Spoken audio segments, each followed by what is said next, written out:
بسم اللہ الرحمن الرحیم صلی اللہ علی سیدنا محمد وآلہ واصحابہ وسلم۔ ہمارا آج کا موضوع خاص درود شریف پر ہے، اور ہم آج کی اس ویڈیو میں ایک ایسے درود شریف کا ذکر کرنے والے ہیں جو روحانیت اور تصوف میں علم اکثیر اور اسم اعظم کا درجہ رکھتا ہے، اور اس درود شریف کی مدد سے کئی طالبان مولا منزل تک پہنچے ہیں۔ دیکھیں، آج جس درود شریف پر ہماری ویڈیو ہے، اس کو بیان کرنے سے قبل اگر اوور آل درود شریف کے پس منظر کی بات کی جائے تو درود شریف ایک ایسا عمل ہے جو اللہ تعالیٰ کی سنت ہے۔ دیکھیں، اللہ تعالیٰ نماز نہیں پڑھتا، حج نہیں کرتا، روزے نہیں رکھتا، کیونکہ وہ ان تمام چیزوں سے پاک اور بے نیاز ہے۔ اب اللہ تعالیٰ کیا کرتا ہے؟ تو جناب یاد رہے کہ اللہ تعالیٰ درود شریف پڑھتا ہے۔ سبحان اللہ۔ اب جو عمل، جو ذکر اللہ تعالیٰ خود کرتا ہے، اس کی شان کا کیا عالم ہوگا، اس میں کیا راز و رموز ہوں گے۔ اور اللہ تعالیٰ ایمان والوں کو بھی حکم دے رہا ہے کہ تم بھی میرے محبوب صلی اللہ علیہ وآلہ وسلم پر درود پڑھو۔ دیکھیں، اب درود شریف کی بھی کافی اقسام ہیں، مگر کوئی بھی درود ہو وہ اپنے اندر ایک الگ کائنات اور ایک الگ طاقت رکھتا ہے۔ اور درود شریف پھولوں کی مانند ہے، یعنی ہر پھول کی ایک الگ خوشبو ہے۔ مگر ہم آج اس ویڈیو میں جس درود کا ذکر کر رہے ہیں، اس درود شریف کا نام درود غوثیہ ہے۔ اللہم صلی علی سیدنا و مولانا محمد معدن الجود والکرم و آلہ و بارک وسلم۔ سامعین محترم، یقین کریں کہ یہ درود شریف رحمت خداوندی اور روحانیت کا ایک خزانہ ہے، اور جو شخص اس درود کو صحیح طریقہ سے ورد میں رکھتا ہے تو وہ رحمت خداوندی سے مالا مال ہو جاتا ہے۔ اور یہ درود پاک کوئی آج سے نہیں بلکہ صدیوں سے طالبان مولا کا ورد زبان رہا ہے۔ اور یہ درود پاک سلسلہ چشتی، سہروردی، نقش بندی اور بالخصوص سلسلہ قادریہ کے معمولات سے ہے۔ اکثر سلسلہ قادریہ کے بزرگان دین اپنے مریدوں کو اس درود پاک سے روحانیت کی منازل طے کرواتے رہے ہیں۔ سامعین محترم، یہ ایک حقیقت ہے کہ اس درود پاک کو جو بھی اخلاص سے پڑھتا ہے، اس پر کائنات کے اسرار و رموز کھل جاتے ہیں، اور وہ روحانیت کے مقام بجلی سے زیادہ تیز رفتار میں طے کر لیتا ہے۔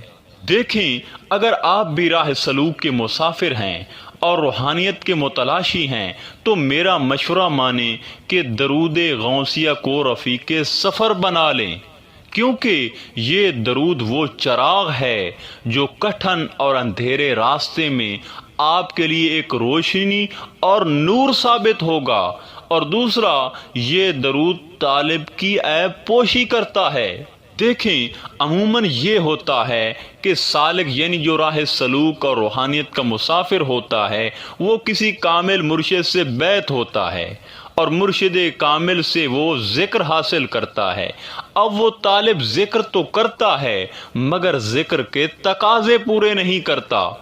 ظاہر ہے کہ آج کل کے طالبان مولا کوئی دنیا سے علیحدگی تو کرتے نہیں، یعنی جس طرح پہلے لوگ جنگل و بیابان کا رخ اختیار کرتے تھے کہ ہم سے اس دنیا میں رہ کر کہیں گناہ نہ ہو جائے یا ہمارا دل اللہ سے ہٹ کر دنیا میں نہ لگ جائے، تو ایسے طالب لمحوں میں کامیاب ہو جاتے تھے۔ مگر عصر حاضر میں ایسا نہیں ہے، اب وہ وقت بدل چکا ہے۔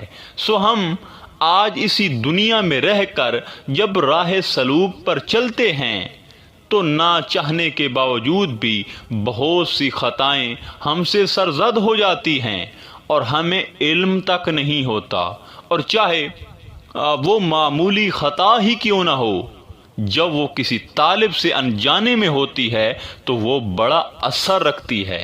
تو اس صورت میں طالب کی جو روحانیت میں پرواز ہوتی ہے وہ سست روی کا شکار ہو جاتی ہے، اور پھر وہ جو ذکر کرتا ہے اس کا تقاضا ادا نہیں ہوتا۔ حضرت بایزید بسطامی ایک مرتبہ اپنے گھر میں نماز پڑھ رہے تھے، اور جب نماز سے فارغ ہوئے تو بڑے غصے کی حالت میں آپ نے اپنے خادم کو بلایا اور فرمایا کہ آج مجھے نماز میں اللہ کا دیدار نہیں ہوا، اور نہ مجھے نماز میں وہ لطف نصیب ہوا ہے جو پہلے ہوا کرتا تھا۔ اور آپ نے فرمایا کہ مجھے ایسا محسوس ہو رہا ہے کہ جیسے میرے گھر میں دنیا کی ہوا و ہوس یا کوئی دنیا کا خزانہ آ گیا ہے۔ آپ نے خادم سے فرمایا کہ جلدی گھر کی تلاشی لو۔ خیر جب خادم نے کافی دیر گھر کی جانچ پڑتال کی تو گھر سے 2 کھجوریں نکلی، اور اس خادم نے بتایا کہ حضور گھر میں اور تو کچھ نہیں نکلا، البتہ یہ 2 کھجوریں نکلی۔ آپ ان کھجوروں کو دیکھ کر رونے لگے اور فرمایا کہ جس کے گھر سے اللہ اور اس کے رسول کے علاوہ ایک کھجور بھی نکلے تو سمجھ لو کہ وہ کسی دنیا دار کا گھر ہے، اللہ والے کا گھر نہیں ہے۔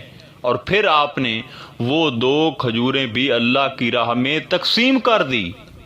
سامعین محترم، اس واقعہ سے بہت کچھ سمجھ میں آ گیا ہوگا، یعنی ہم کہیں نہ کہیں گڑبڑ ضرور کرتے ہیں جس کی وجہ سے ہم کامیاب نہیں ہوتے، وگرنہ وہ تو کریم ذات ہے، وہ تو ہر وقت ہماری طرف دیکھ رہا ہے۔ سو ہم کیوں نہ وہ عمل، وہ درود اختیار کر لیں جس کی وجہ سے اللہ تعالی ہماری خطائیں اور ہماری غفلتیں معاف فرما دیتا ہے۔ سامعین محترم، درود غوثیہ وہ درود ہے کہ اگر ایک طالب کوشش کے باوجود ذکر الہی کے تقاضے پورے نہیں کرتا تو اس درود شریف کی برکت سے وہ ذکر اور روحانیت کے تقاضے خود بخود پورے ہو جاتے ہیں۔ اور اگر کسی طالب سے ذکر میں غفلت ہوتی ہے، چاہے وہ غفلت ظاہری ہو یا باطنی، تو درود غوثیہ سے اس غفلت کا کفارہ ہو جاتا ہے۔ الغرض یہ درود طالب کو روحانیت میں مائنس نہیں ہونے دیتا، بلکہ دن بدن اپ کرتا رہتا ہے، اور طالب دن بدن روحانیت میں ترقی کرتا رہتا ہے، اور اس کے اندر نور بننا شروع ہو جاتا ہے، اور پھر انسان راہ سلوک کی تمام منازل بآسانی طے کر لیتا ہے۔ اور اگر اب درود غوثیہ کے پڑھنے کی بات کی جائے تو یاد رہے کہ اس درود کو آپ نے پوری دنیا سے بے نیاز ہو کر آنکھیں بند کر کے دل ہی دل میں یا زبان سے، جس طرح آپ کو آسانی ہو، دیوانوں کی طرح پڑھنا ہے، اور اس درود سے وہ مودت رکھنی ہے جو مچھلی پانی سے رکھتی ہے۔ دیکھیں، اس درود کی تعداد یا جگہ فکس نہیں کرنی، بلکہ دن بدن اس درود شریف کی تعداد میں اضافہ کرتے رہنا ہے، اور دن میں کم از کم 1 یا 2000 مرتبہ یا اس سے زیادہ کی تعداد میں پڑھنا ہے، اور مستقل مزاجی سے پڑھنا ہے۔ یہ نہیں کرنا کہ کچھ دن پڑھ کے پھر چھوڑ دیا، بلکہ پڑھتے ہی رہنا ہے، اور کسی ایسی جگہ پڑھنا ہے جہاں کوئی ڈسٹرب کرنے والا نہ ہو۔ دیکھیں، جب آپ اسی ترتیب سے پڑھیں گے تو انشاءاللہ تعالی کرم کی انتہا ہو جائے گی۔ آخر میں دعا ہے کہ اللہ تعالی ہمیں درود غوثیہ کثرت سے پڑھنے کی توفیق عطا فرمائے۔ انشاءاللہ تعالی ملتے ہیں ایک نئے موضوع میں، تب تک اللہ نگہبان۔